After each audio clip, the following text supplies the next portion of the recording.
오늘 신명기 14번째 시간입니다. 신명기 말씀은 출애굽한 이스라엘 백성들이 1세대가 다 광야에서 죽고 2세대가 이제 모압 평지에 와서 이제 약속의 땅에 들어가기 직전에 모세가 했던 세 번의 설교가 이제 신명기 말씀이라고 말씀드렸습니다. 그래서 과거, 현재, 미래 부분으로 나눠지는데 지금 저는 이제 현재 부분, 특별히 이제 신명기 법전이라고 불리는 이 부분을 저희가 이제 배우고 있습니다. 요 오늘 하고 이제 다음 주 하면 신명기 법전이 이제 끝이 나게 됩니다.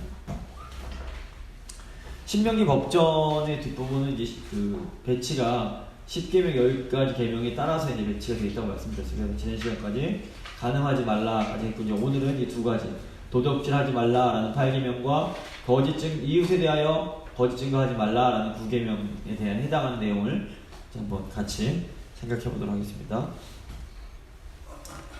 먼저 이제 23장 19절부터 나눠드린 교재 보시면 24장 7절까지는 도둑질하지 말라라는 8번째 계명과 관련된 율법들입니다.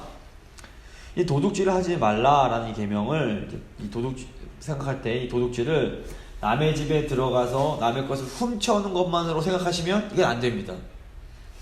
너무 이제 계명이 너무 축소가 됩니다.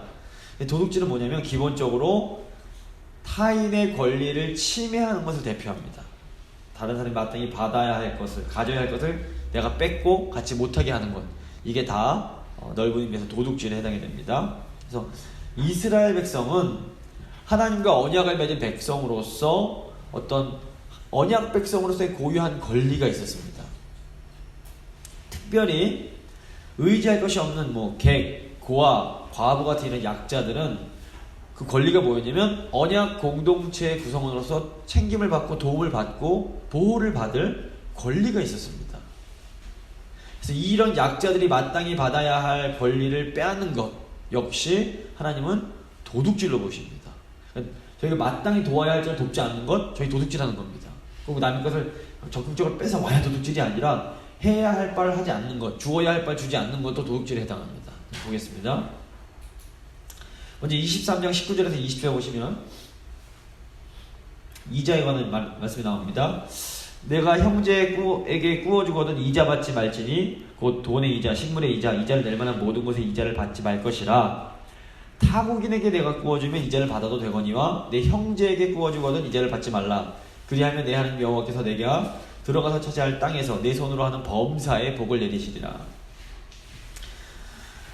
여기서 이제 형제는 언약 백성들을 의미합니다. 이스라엘 백성들. 근데 이게 고대 사회에서 다른 사람에게 돈을 빌린다는 것 자체가 아주 굉장히 절망적인 행동을 의미합니다. 돈이 있는데 요즘처럼 투자하려고 빌리고 이런 일이 과거에 없었습니다. 너무 없으니까 빌리게 되는 겁니다. 대체로 흉년이 들어서 수확이 제대로 안 됐을 때 이제 이런 먹을 게 없으니까 이제 빌리게 되는 행동이 있었습니다. 근데 이때 정말 없어서 빌리는 사람들에게 높은 이자를 받으면 그 사람의 상황이 더 악화될 수밖에 없었습니다. 그래서 하나님은 형제들에게 이자를 받지 말고 꾸어줄 때 네 손으로 하는 모든 범사에 복을 내리겠다라고 이제 말씀을 해주십니다. 그래서 언약 백성들의 부요함은 세상 사람들처럼 악착같이 그냥 이자를 받아내면서 남을 착취하면서 쌓는 것이 아닙니다. 이제 주위에 보면 교회를 다니긴 하시지만 악착같이 이제 이자놀이 해가면서 돈을 많이 번 분들이 이제 계십니다. 이런 분들이 돈은 진짜 많은데 그 삶이 행복하지 못합니다. 부모가 돈이 많다 보니까 자식들도 돈만 생각합니다. 그렇게 돈 하면서 그런 하는 분들 사람 밑에서 크니까 자식들도 부모님 보고 돈 하면 컸습니다. 그러니까 부모님이 돈이 많으니까 서로 자녀들이 부모님 돈을 서로 가져가려고 막 싸움을 합니다. 그러니까 집안이 엉망진창이 되어버렸습니다. 부모님 돈이 너무 많다 보니까. 그래서 하나님 보실 때 참된 부요함은 하나님 말씀, 하나님의 율법에 순종하는 것을 통해서 주어집니다. 하나님은 개인이 부유해지는 것에 대해서 절대 반대하지 않으십니다. 하지만 언제나 물질보다 하나님과의 관계가 먼저 되어야 할 것을 강조하십니다. 하나님과의 관계가 바르게 될 때에 다른 것들도 다 제자리를 찾을 수 있기 때문에 그렇습니다. 그래서 언약 공동체에 속한 형제들을 먼저 돌보는 것은, 그러니까 힘없고 어려운 사람들 먼저 돌보는 것은 하나님과의 관계를 소중하게 여긴다는 증거입니다. 하나님 백성이 하나님 백성들을 잘 돌보는 것은 이 사람이 하나님을 정말 사랑하고 있구나를 보여주는 가장 강력한 증거라고 할 수 있습니다. 이렇게 이웃을 돌봄으로써 하나님과의 언약 관계를 소중히 여기는 사람에게 하나님은 반드시 복을 주십니다. 두 번째, 이제 23절 21절부터 23절은 서원에 관한 말씀입니다. 내 하나님 여호와께 서원하거든 갚기를 더디하지 말라. 내 하나님 여호와께서 반드시 그것을 내게 요구하시리니 더디면 그것이 내게 죄가 될 것이라. 내가 서원하지 아니하였으면 무죄하리라. 그러나 내 입으로 말한 것은 그대로 실행하도록 유의하라. 우리 자원한 예물은 내 하나님 여호와께 내가 서원하여 입으로 언약한 대로 행할지니라. 서원한 것은 반드시 드리라는 그런 율법의 내용입니다. 여기서 이제 맥락은 뭐냐면 하나님께 드리기로 약속한 물건을 드리라는 겁니다. 물질을 약속했으면 그걸 드리라는 겁니다. 이것도 아까와 원리가 똑같습니다. 물질이 이제 서원할 때는 뭐 어떤 이유, 여러 가지 이유가 있었겠지만 야곱 같은 경우는 이거 해주시면 이거 하겠습니다. 이게 서원인데 물질이 참 중요하지만 하나님과의 관계가 훨씬 더 중요하다는 겁니다. 아까 그 이자와 마찬가지로 과연 무엇이 중요한 것인가, 언약 관계에서 지킬 것이 무엇인가를 이제 강조하는 것입니다. 다음 이제 23장 24절부터 25절 보시면 약자들의 권리와 한계입니다. 내 이웃의 포도원에 들어갈 때에는 마음대로 그 포도를 배불리 먹어도 되느니라. 그러나 그릇에 담지는 말 것이요 내 이웃의 곡식밭에 들어갈 때에는 내가 그 손으로 이삭을 따도 되느니라. 그러나 내 이웃의 곡식밭에 낫을 대지는 말지니라. 이 율법은 이스라엘의 그 가난한 사람들, 먹을 것이 없는 사람들을 보호하기 위한 율법이었습니다. 이스라엘의 사람들은 배가 고프면 이웃집 포도원이나 이렇게 곡식에 들어가서 그냥 마음껏 먹을 수 있었습니다. 이게 권리였습니다. 그래서 배고픈 사람이 자신의 줄인 배를 채우기 위해서 형제들의 것, 이웃의 것을 먹는 것은 도둑질에 해당이 안 됐습니다. 그런데 이제 딱 줄인 배를 채우는 선까지만 가능했습니다. 그 이상이 되면 그건 도둑질이 되는 겁니다. 이게 이제 굉장히 균형이 중요한데요. 빈손으로 가서 포도를 따먹을 수는 있지만 그릇까지 입고 들어가서 포도를 따면 안 됩니다. 배고파서 맨손으로 곡식을 잎을 따서 집에 가서 먹을 수는 있지만 낫을 들고 가서 막 잔뜩 갖고 나온 도둑질이 됩니다. 여기 굉장히 중요한 균형이 있습니다. 하나님은 개인의 소유를 분명하게 인정하시고 존중해 주십니다. 내 것이 있고 남의 것이 있습니다. 내가 남의 것을 침범하면 안 되고 남도 내 것을 뺏어갈 수 없습니다. 하지만 이것이 너무 지나쳐서, 이 구분이 너무 지나쳐서 옆에서 형제가 굶고 있는데도 이건 내 거니까 넌 먹으면 안 돼 라고 하면 이거는 안 된다는 겁니다. 언약 백성은 최소한 형제들이 굶지 않을 수 있도록 서로 돌볼 그런 책임이 있었습니다. 하지만 동시에 이 가난한 사람들도 자신이 일하지 않은 것을 더 많이 가지려고 욕심내서는 안 된다고 오늘 말씀 중에 나오고 있습니다. 이제 오늘날 미국 같은 이런 이제 선진국들을 보면 사회보장 제도가 잘 되어 있습니다. 그래서 정말 힘없고 먹을 것이 없는 사람들을 국가가 먹여줍니다. 이렇게 기본적으로 약한 사람들을 돌보는 것은 이 성경의 원리를 실현하는 것이라고 볼 수 있습니다. 그런데 이제 보니까 인간이 너무 악해서 이런 사회보장 제도를 악용하는 경우들이 생겨납니다. 일할 수 없어서 정말 연세가 드시고 힘이 없기 때문에 일을 못해서 이런 분들에게는 국가가 돌보는 것이 당연합니다. 하지만 일을 할 수 있음에도 일하지 않으면서 정부로부터 무엇을 자꾸 이렇게 얻어내려고 하는 것은 성경에서 볼 때 옳지 않습니다. 이건 이제 포도를 그릇 갖고 따는 행위고 곡식을 그냥 나서가서 벨리는 행위가 될 수 있습니다. 그래서 이 양쪽의 균형이 다 필요합니다. 정말 힘없는 약자들은 최선을 다해서 보호하고 돌봐야 합니다. 하지만 도울 때도 많은 지혜와 그런 이제 분별력이 필요합니다. 그리고 도움 받는 사람들도 감사한 마음으로 도움을 받되 자꾸 욕심을 내려고 해서는 안 되는 그런 부분이 있습니다. 24장 1절에서 4절은 이혼에 관한 구절입니다. 이 부분이 구약에서 유일하게 이혼에 대해서 언급하는 구절입니다. 다른 부분들은 이혼의 내용이 나오긴 하는데 이미 그것 어떤 경우에 나오냐면 이미 이혼한 여성을 어떻게 대라 이런 식으로 나옵니다. 어떤 경우에 이혼을 해라라고 나오는 것은 신명기 이 24장 1절에서 4절이 유일합니다. 그래서 이 율법의 핵심이 뭐냐면 그 여인과 결혼한 첫 번째 남편이 자기가 이혼하게 만든 이 여인을 경제적으로 착취하는 것으로부터 여인을 보호하는 것입니다. 자, 이제 내용이 길기 때문에 한번 말씀을 드리겠습니다. 남자와 여자가 이제 결혼을 했습니다. 근데 이제 이 남편이 여인에게 수치되는 일을 발견합니다. 근데 이제 당시는 남성 위주의 사회였기 때문에 남편이 뭐 조그만 걸 트집을 잡아서 여자를 쫓아낼 수가 있었습니다.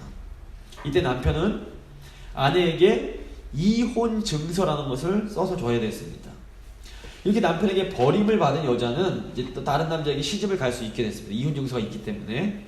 근데 이제 두 번째 남편도 또 아내를 미워해서 버리거나 또는 이제 두 번째 남편이 어떻게 하다 이제 죽게 돼서 여인이 혼자 되는 경우가 또 생기게 됩니다. 이 경우에 이제 이 여인은 두 번째 남편이 준 신부 지참금을 이제 가지고 있을 수 있었습니다. 이때 첫 번째 남편이 그 여인이 가진 물질을 이렇게 노리고 버린 아내가 다시 결혼을 하려는 경우가 있었던 것 같습니다. 이제 이것을 율법은 그러지 말아라, 그러면 안 된다라고 이제 엄격하게 금지하고 있는 것입니다. 마태복음 19장 보시면 바리새인들이 이 구절을 이제 근거해서 예수님에 대해서 이제 이혼에 대한 자신들의 입장을 변호합니다. 이때 예수님은 결혼과 관련해서 하나님이 요구하시는 것이 무엇인지를 아주 분명하게 가르쳐 주십니다. 마태복음 19장 7절에서 9절입니다. 바리새인들이 여짜오되 그러면 어찌하여 모세는 이혼 증서를 주어서 버리라 명하였나이까? 예수께서 이르시되 모세가 너희 마음의 완악함 때문에 아내 버림을 허락하였거니와 본래는 그렇지 아니하니라. 내가 너에게 말하노니 누구든지 음행한 이유 외에 아내를 버리고 다른 데 장가드는 자는 가능함이니라.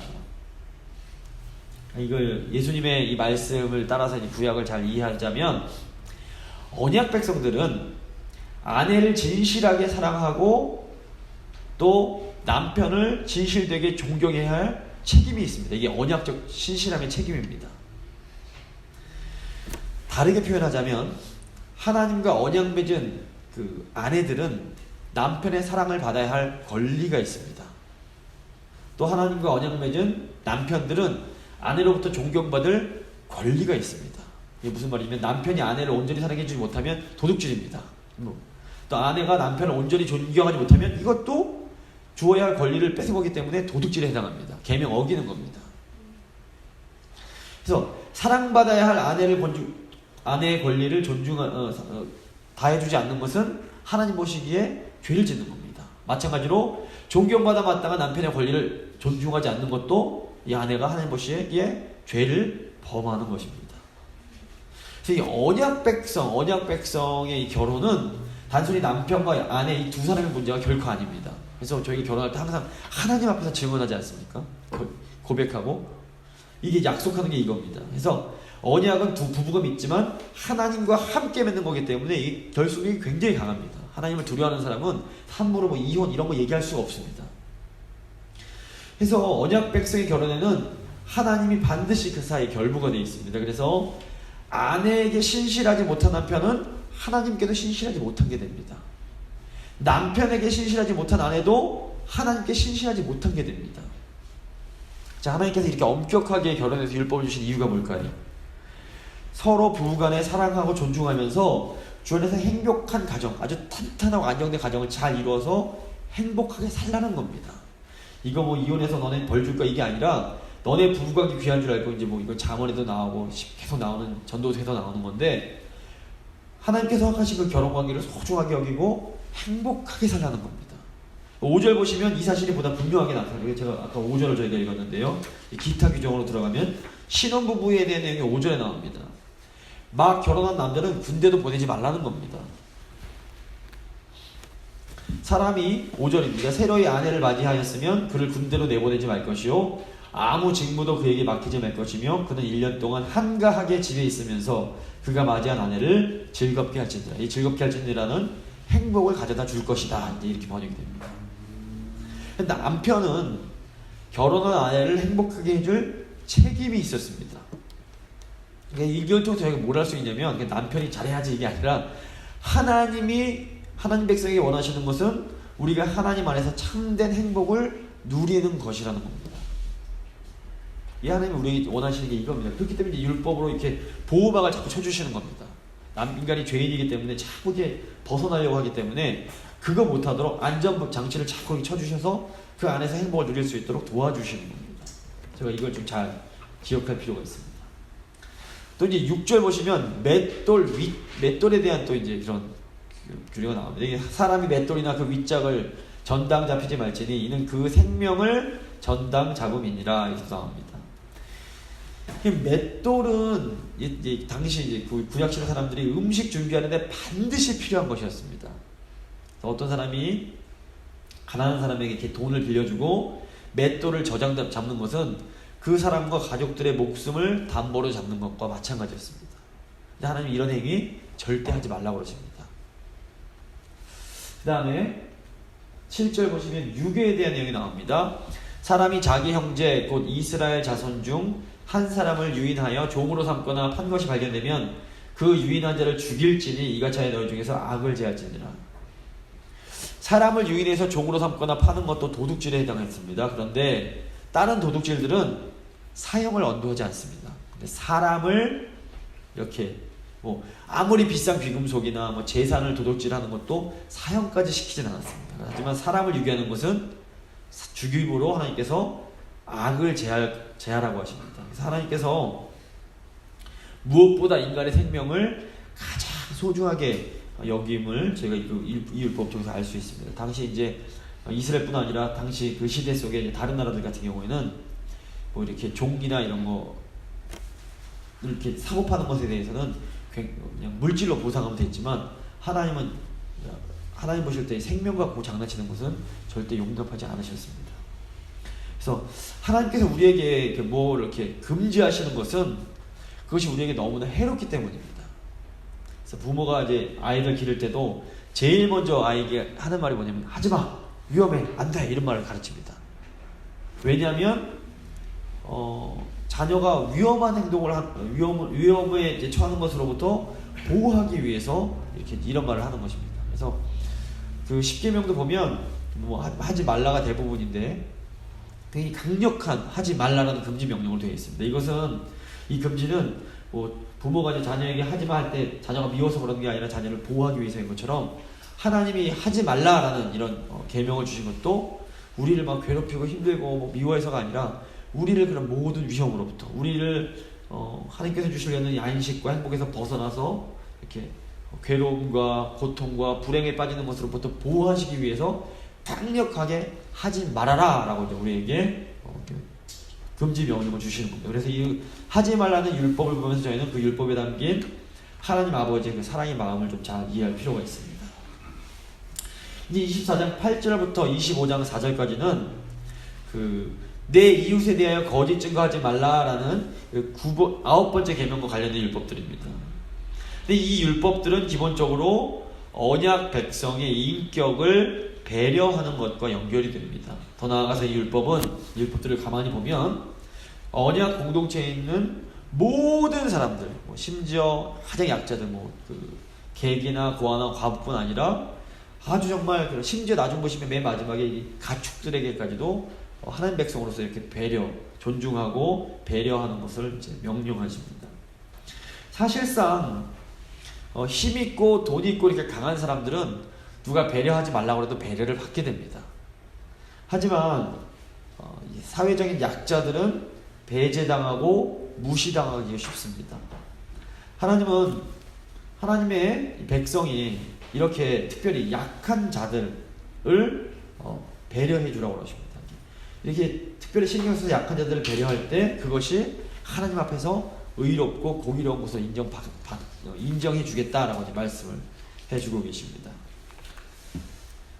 먼저 나병에 대한 거 보겠습니다. 24장 8절에서 9절은 갑자기 나병이 나옵니다. 너는 나병에 대하여 삼가서 레위 사람 제사장들이 너희에게 가르치는 대로 내가 힘써 다 지켜 행하되 너희는 내가 그들에게 명한 대로 다 지켜 행하라. 너는 애굽에서 나오는 길에 내 하나님 여호와께서 미리암에게 행한 일을 기억할지니라. 여기서 나병은 문둥병뿐만 아니라 모든 종류의 아주 다양한 악성 피부병을 지칭한 용어입니다. 이 피부병의 문제가 뭐였냐면 이건 전염이 되기 때문에 문제가 됐습니다. 구약을 보시면 나병의 사람들은 따로 공동체 밖으로 내보내서 격리를 시켰습니다. 전염되지 못하도록. 그만큼 이 전염병이 공동체에 위험했기 때문입니다. 그런데 보시면 나병에 걸린 사람들에게 제사장의 말을 잘 따르라고 말씀하십니다. 그리고 9절 보시면 미리암이, 모세의 누나인 미리암이 권위자인 모세에게 반항하다가 나병에 걸렸던 것을 기억하라 라고 경고를 합니다. 이것은 이 나병이 단순히 육체적 질병뿐 아니라 어떤 권위에 대한 반항과 연결되는 질병임을 보여줍니다. 민수기 12장 보시면 미리암과 아론이 모세가 이제 그 구스 여자랑 결혼했다는 걸 가지고 그냥 모세를 막 비방을 합니다. 나쁜 말을 한 겁니다. 요즘으로 치면 막 뒷말을 막 하면 모세가 어떻게 그럴 수가 있어? 이제 막 사람들을 모아놓고 이런 말을 했습니다. 미리암이 권위자 모세에 대해서 이러쿵저러쿵 불평하고 악한 말을 하니까 하나님은 미리암이 나병에 걸리게 하셔서 진영 밖에서 일주일 동안 분리되게 하십니다. 이것은 이 미리암의 불평과 나병이 모두 공동체를 위협하는 것임을 보여줍니다. 그러니까 나병도 공동체에 전염되고 공동체 위협이 되는데 이것과 마찬가지로 다른 사람에 대해서 악하게 말하는 것도 공동체를 전염시키고 공동체 위협이 될 수 있다는 겁니다. 그래서 이런 나병과 불평, 불만에 대해서 해결책으로 제시한 게 뭐냐면 8절 보시면 철저한 순종입니다. 레위인의 말에 철저하게 순종이라는 겁니다. 그래서 이거 오늘날에도 마찬가지입니다. 내가 불평하고 불순종하고 악한 말하는 것이 이게 내 문제뿐만이 아니라 이 공동체의 문제가 됩니다. 우리가 하는 불평과 험담은 마치 나병처럼 공동체 전체에 아주 부정적인 영향을 줄 수가 있습니다. 그래서 내가 그냥 기분 나빠서 하는 이런 불평과 불만이 공동체 전체를 어려움에 처하게 할 수 있음을 우리 기억할 필요가 있습니다. 그래서 우리가 이렇게 불평불만하지 않는 것이 교회를 위하고 타인을 배려하는 첫 번째 단계입니다. 그러니까 불평불만을 많이 하고 막 악담하는 것은 아무리 기도를 많이 하고 성경을 많이 안다고 할지라도 이건 이런 사람이 별로 의미가 없어집니다. 그러니까 하나님 앞에서 열심히 하는 행위들이 이 악담 한 문으로 다 그냥 무산이 되어버리는 겁니다. 그래서 부정적인 말을 조심하는 것이 언약 공동체 생활에 있어서 아주 기초가 되는 것임을 저희가 좀 잘 알 필요가 있습니다. 이게 되고 나야 입술을 제어해야 그 다음 단계로 나아갈 수 있습니다. 굉장히 중요합니다. 하나님께서 이 입술을 이렇게 조정할 수 있도록 이런저런 이제 사랑하시는 사람은 고통을 많이 주십니다. 그래서 말을 함부로 하는 사람들은 막 이런저런 어려움 통해서 훈련을 자꾸 시키시는 그런 부분들이 있습니다. 다음 이제 전당물에 대한 겁니다. 그래서 10절 11절 보시면 내 이웃에게 무엇을 구워줄 때에 너는 그의 집에 들어가서 전당물을 취하지 말고 너는 밖에 서 있고 내가 꾸는 자가 전당물을 밖으로 가지고 나와서 내게 줄 것이며. 이게 무슨 말이냐면 이제 돈을 빌려줬는데 전당물을 받아야 되지 않습니까? 그러면 직접 집에 찾아들어가서 그거 갖고 오지 말라는 겁니다. 왜냐면 이게 굉장히 부끄러운, 전당물을 빌려주는 입장에서 너무 부끄러웠기 때문에 그렇습니다. 그래서 이 율법은 가난해서 어쩔 수 없이 돈을 빌릴 수밖에 없는 사람일지라도 그 사람의 마음을 헤아리고 배려해 주라는 겁니다. 12절부터 13절 보시면 그가 가난한 자이며 너는 그의 전당물을 가지고 자지 말고 해질 때 그 전당물을 반드시 그에게 돌려줄 것이라. 그리하면 그가 그 옷을 입고 자며 너를 위하여 축복하리니 그 일이 내 하나님 여호와 앞에서 내 공의로움이 되리라. 이 가난한 사람들은 당시에 요즘에 저희야 뭐 이불도 있고 요도 있지만 과거 사람들은 이 겉옷이 밤에 잘 때 쓰는 요도 되고 이불도 됐습니다. 그래서 겉옷을 전당을 잡히면 밤에 춥게 잘 수밖에 없는 것이었습니다. 그래서 이 가난한 사람에게 전당물로 잡은 겉옷을 자기 집에 가지고 와서 그냥 나 모르겠다 그러고 잠들지 말라는 겁니다. 이것은 가난한 사람의 아주 기본적인 생존권을 보호해주기 위해서 만들어진 율법이었습니다.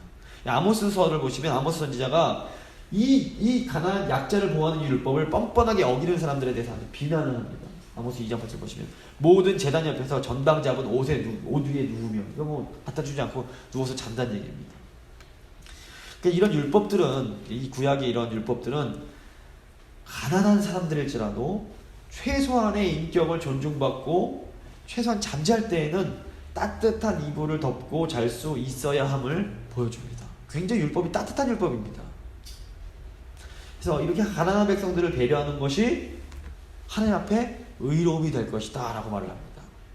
그래서 뭐 남몰래 이렇게 약한 사람들 도와주고, 이 사실 없을 때 이렇게 은혜를 받으면 되게 감사할 수밖에 없습니다. 이 목회자들은 이제 그런 경험을 많이 하게 되는데, 그러면 그걸 가지고 하나님께 그분을 위해서, 이 사랑의 손길 100번을 위해서 하나님 기도를 할 수밖에 없지 않겠습니까? 힘든데 사랑으로 도와준 분들을 하나님 도와주십시오. 이 은혜의 이 사랑을 하나님께서 갚아주십시오 라고 기도를 합니다.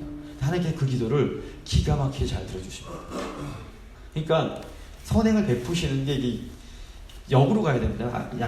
돈 벌겠다고 막 돈 없는 사람을 착취하는 건 이거 바보 같은 짓이고, 도리어 그 사람들이 너그럽게 대하면, 그 사람들이 따뜻한 마음으로 기쁜 마음으로 하나님 앞에 기도하면 하나님이 그 기도 들으시고 더 풍성한 복을 내려주시는 겁니다. 지혜로운 사람이 거꾸로 가는 겁니다. 자, 세 번째, 가난한 자의 품삯입니다. 14절 15절입니다. 공공하고 비난한 품꾼은 너희 형제든지 내 땅 성문안에 우거하는 객이든지 그를 학대하지 말며 그 품삯을 당일에 주고 해진 후까지 미루지 말라. 이는 그가 가난함으로 그 품삯을 간절히 바람이라. 그가 너를 여호와께 호소하지 않게 하라. 그렇지 않으면 그것이 내게 죄가 될 것입니다. 이것도 마찬가지입니다. 가난한 자들을 좀 배려하라는 겁니다. 이 하루 벌어서 하루 먹고 사는 사람들은 품삯이 있어야 이걸로 뭐 먹을 것을 가족도 먹이는데, 이게 안 되면 이제 돈이 있으면서도 일부러 질질 끌면서 늦게 주고 이러면, 늦게 되면 이제 장들도 문을 다 닫고 먹을 게 없기 때문에 이게 원망이 되고 슬픔이 되는데, 이런 악을 쌓지 말라는 겁니다. 있으면 이거 하나님께 분명히 죄가 된다고 이게 분명히 말하고 있습니다. 그래서 하나님 백성들은 좀 기본적으로 관대하고 너그러움이 있어야 됩니다. 그래서 예수 믿는 사람들, 하나님 믿는 사람이 역시 다르구나. 보면 이제 좀 일꾼들 대할 때도 넉넉하게 주는 이거는 하나님 보실 때 굉장히 아름다운 겁니다.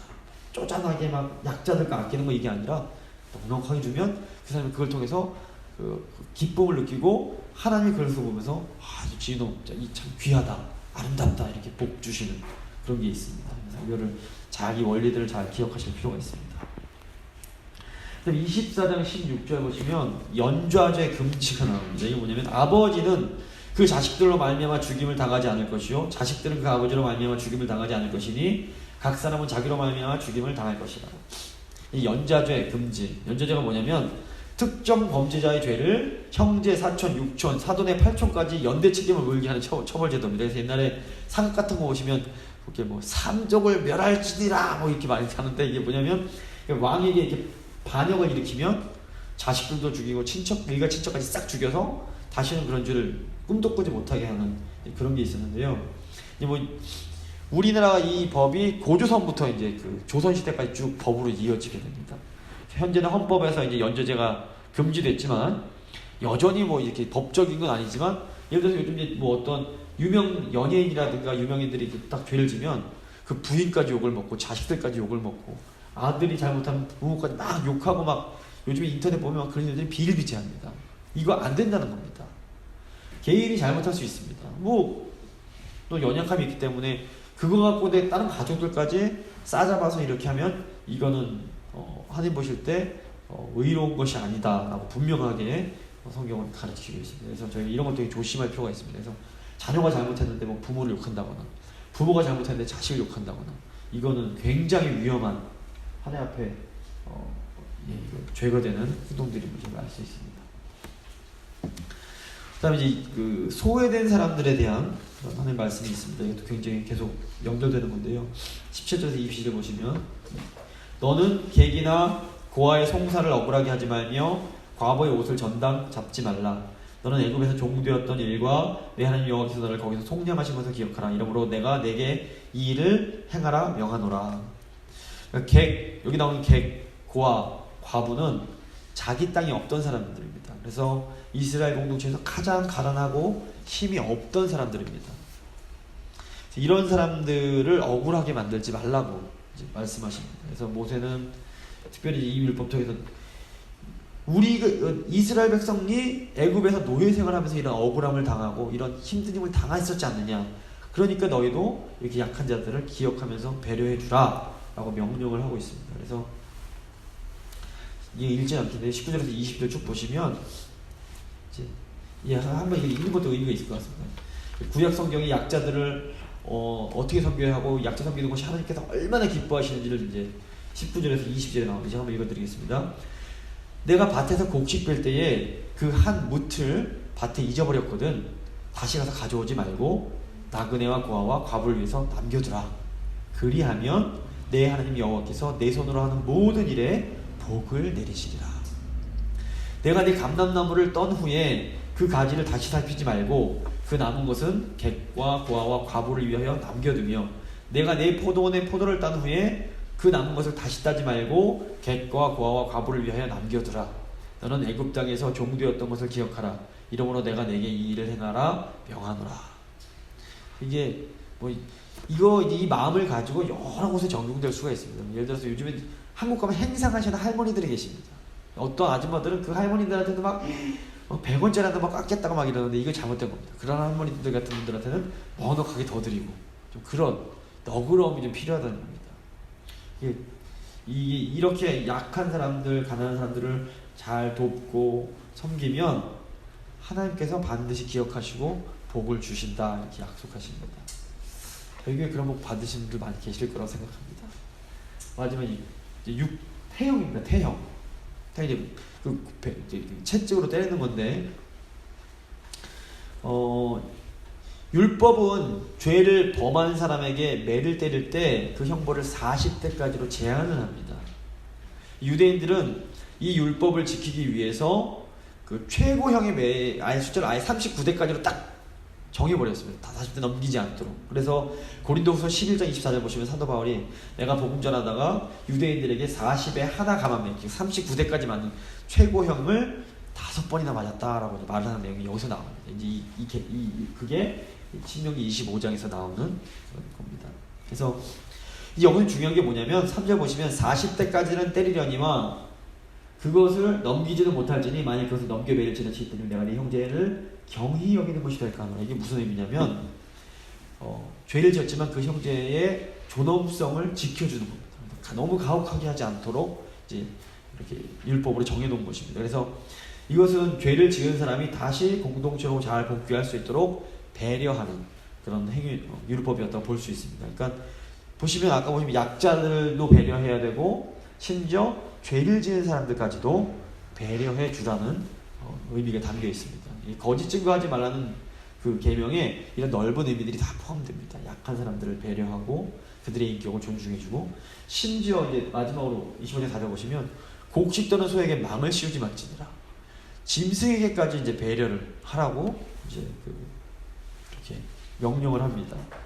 그래서 곡식을 베는 소가 이렇게 망을 씌우면 먹지 못하는데 가다가 힘들면 좀 먹고 가고 또 일하고 이렇게 할 수 있도록 너무 이렇게 학대하고 막 지나치게 하지 말라는 건데 이제 사도 바울이 고린도전서 9장 9절, 디모데전서 5장 18절에서 이 원리를 어디다 적용하냐면 복음 전도자와 말씀 사역자에게 적용을 합니다. 구약도 곡식 떠는 짐승도 이렇게 망치지 못하고 먹을 수 있게 했는데 복음 전하는 자와 말씀 사역자가 교인들로부터 먹을 것을 받지 못하겠느냐 이런 식으로 이제 교회가 이런 사역자들의 삶을 좀 배려해 줘야 한다라고 이제 사도 바울은 적용을 하는데 어쨌거나 이 아홉 번째 계명은 언약 공동체에 있는 모든 사람들, 객과 과거 같은 약자뿐 아니라 심지어 죄를 지은 사람 그리고 심지어는 가축들까지도 이렇게 너무 이렇게 학대하지 말고 배려해 줄 것을 이렇게 명하고 있습니다.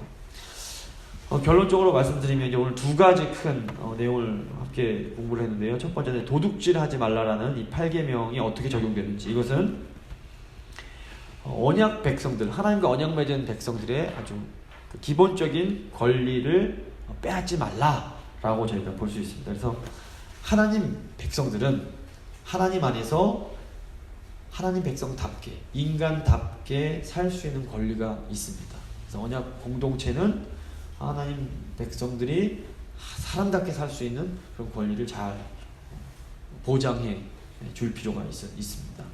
두 번째, 이제 아홉 번째 계명인 내 이웃에 대하여 거짓 증거하지 말라라는 계명은 언약 공동체에 속한 모든 사람을 그 사람들의 인격을 배려해 주라라는 명령이라고 볼 수 있습니다. 그래서 이 배려는 뭐냐면 쉽게 말해서 자존심이 막 상하지 않도록 너무 막 그렇게 심하게 모욕감을 느끼지 않을 수 있도록 그 마음을 잘 생각해 주라라는 그런 계명들. 그래서 조당 잡힐 때도 막 가서 막 너무 세게 하지 말고 기다려주고 마음 써주고 이런 좀 하나님 백성다운 인자함과 너그러움, 관용의 정신을 베풀라 이런 내용들을 볼 수 있습니다. 그래서 이거 오늘 말씀 보시면 하나님의 율법이 뭐 저희 사실 문화적인 차이가 있기 때문에 저희가 완전히 다 이해할 수는 없지만 그걸 좀 잘 살펴보면 얼마나 세심하고 하나님 백성들의 마음까지 이렇게 헤아리고 있는지 저희가 보게 됩니다. 특별히 하나님은 뭐 부자고 힘센 사람들은 알아서 잘 대접을 받기 때문에 그 사람들을 하나님께 사랑하시지 않는 게 아니라 그 사람들은 뭐 가만히 둬도 사람들이 다 이렇게 잘해주기 때문에 괜찮은데 특별히 힘없고 약하고 이런 사람들은 천시받고 멸시받을 수밖에 없기 때문에 더 이렇게 하나님께서 강조하면서 그 사람들을 잘 챙겨라. 걔들도 내 새끼들이다. 잘 챙겨줘라. 그럼 내가 복 주겠다. 이렇게 약속하십니다. 그게 너의 의로움이다. 그러니까 저희가 하나님 백성들은 사실 이런 게 멋있음이 좀 있어야 됩니다. 그래서 내가 좀 없더라도 또 없는 사람이 있으면 뭐 하나님 챙겨주시겠죠. 떡 떼주는 이런 멋있음이 있어야 됩니다. 이게 사람들한테 그 감동을 주는 거고 많은 사람이 찔끔 주는 건 감동이 없습니다. 근데 없는데 막 주면 더 큰 감동이 됩니다. 그래서 이런 감동이 있을 때 사람들이 역시 하나님 믿는 사람도 다르구나. 진짜 이게 하나님 믿는 게 진짜 사람에게는 정말 귀한 거구나. 이걸 깨닫고 이제 하나님에게 돌아오는 그런 일들이 일어나게 됩니다. 그래서 저희가 이거 이제 저희 힘으로 잘 안 되고요. 다시 늘 결론은 성령 충만 받아야 됩니다. 그래서 하나님 저희가 너무 부족하고 저희 힘으로 이게 안 되는데 너그러운 마음 주시고 정말 사랑할 수 있는 마음, 약자들을 돌볼 수 있는 마음, 관대한 마음, 남들을 배려하는 마음, 사랑할 수 있는 마음을 저에게 허락하여 주시옵소서. 그래서 이웃을 내 몸처럼 사랑하는 이 계명, 이게 한마디로 요약이 되는데 아버지 그렇게 살 수 있도록 도와주십시오. 한번 간절한 마음으로 기도하도록 하겠습니다. 기도하시겠습니다. 하나님 아버지 오늘 말씀 통해서 어떻게 구체적으로 이웃을 사랑해야 할지 또 이렇게 알려주심을 감사합니다. 하나님, 저희가 하나님의 자녀들입니다. 하나님의 백성들입니다. 저희가 하나님을 아버지로 모시고 있습니다. 그러므로 저희는 아버지 걱정할 것도 없고 두려워할 것도 없는 자들임을 고백합니다. 지금 이 당당함이 있을 때 저희가 더 이웃을 너그럽게 대하고 더 뜨겁게 사랑해 줄 수 있을 줄 믿습니다. 하나님, 저희 교회 성도님들 가운데 아무도 몰래 은밀히 약자들을 챙기는 분들이 많이 계심을 주께서 다 아실 줄 믿습니다. 그 사랑의 손길 주님 기억하여 주시고 더 좋은 것들로 더 풍성한 하늘의 복으로 가득 채워 주시옵소서. 그래서 저희 아버지 지금 저희 교회를 이렇게 가난치 않게 넉넉하게 해주신 것 아버지 감사드립니다. 이 안에는 아버지 많은 섬김과 또 많은 선행들이 있었음을 저희가 고백합니다. 하나님, 이 저희 어른들의 남모르는 이 헌신과 이 수고를 이제 저희 다음 세대들이 잘 이어갈 수 있도록 주여 도와주시옵소서. 아버지 더 너그러운 마음을 가질 수 있도록 도와주시고 더 풍성한 사랑을 허락하셔서 더 베풀고 더 나눔으로 하나님이 주시는 그 큰 복을 더 받아 누리는 저희 다음 세대들 다 될 수 있도록 주여 함께하여 주시옵소서. 주님 은혜 감사드리며 귀하신 우리 주 예수 그리스도의 이름으로 기도드립니다. 아멘.